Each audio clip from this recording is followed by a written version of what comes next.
Brothers and sisters, today's topic in Treasures for the Soul is our spirit can hear, think, and see. Our spirit is very awesome. It can know God, understand about eternity, and see what our naked eyes can't see. Our spirit has free will. Our choices affect our mind, which in turn affects our feelings, which then would go back to affect our will and choices. Therefore, what we choose is very important. In our mind, what we listen to will generate many pictures. We can enjoy the truths in the Bible by applying it to ourselves.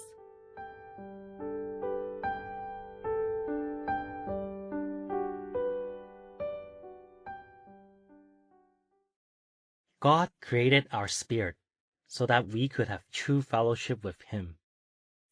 We are able to realize things about Him, understand Him, and have true knowledge of Him. We have not seen the Lord with our physical eyes, but there are 4 Gospels, which illustrates many scenes. God created our spirit in an awesome way. The thoughts within our spirit contains the deepest thoughts. Our will is very important. For example, using your will, you will choose to wear a mask to protect yourself from viruses. You use your will to choose not to see bad things. What you see creates a thought on an image, which enters into your mind. How it would affect you depends on your mindset. At a minimum, it will distract you. That's why I encouraged you to go to a place where you won't be distracted. The Lord asked you to go into the inner house to pray to the Father in secret, so you won't be disturbed. Your will chooses what you like to come in contact with. Whatever you come in contact with, see, or hear will create thoughts. It's like a window for the images to go into your mind. They don't just stay in your cognition. They go deeper into your mind. They will affect your decision-making. The mind affects your feelings and emotions, which then in turn will also affect your will. Therefore, the truth as well as your feelings will affect your will. You might be affected and drawn by those things. This is why businesses are paying lots of money on advertisement. Seeing the advertisement will affect people's minds, stir up the feelings and desire, and eventually compel them to make the decision to buy. The Bible talks a lot about listening. When the Lord transfigured on the hill, a voice came from the cloud. This is my beloved Son. Listen to him. What we listen to affects our thoughts.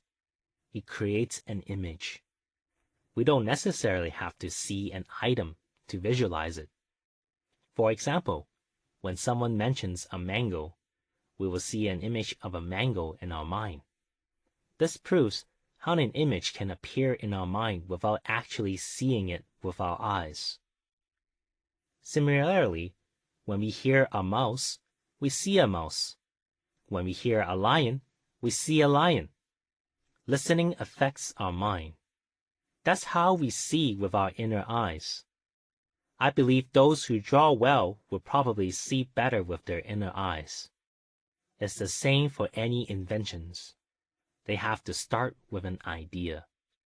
So you can see, God created us not just for His materialistic world. We have a spirit. We can see even with our eyes closed. With our mind, we can see the spiritual things, the things He talked about, and the future. The Bible has a lot of prophecies, and we get an idea what they'll be like in our mind. It's so precious that God gives us a spirit so that we can see beyond this world. We see the precious eternity and have fellowship with Him. We feel His love. Though we haven't seen the Lord with our physical eyes, The four Gospels shows us the pictures of the Lord's life on earth. The Bible was written for your benefit. When the Lord asked Peter, "Simon, son of John, do you love me?" You can think of your Father's name and put yourself into that situation. You can ask yourself, "Son or daughter or so-and-so, do you love me?" It becomes a picture that is closely related to you. Otherwise, why is it written down in the Bible? It's His love journey, which is also for you. The Lord could say the same thing to me. "Son of my Father's name, Daniel Yu, do you love me?"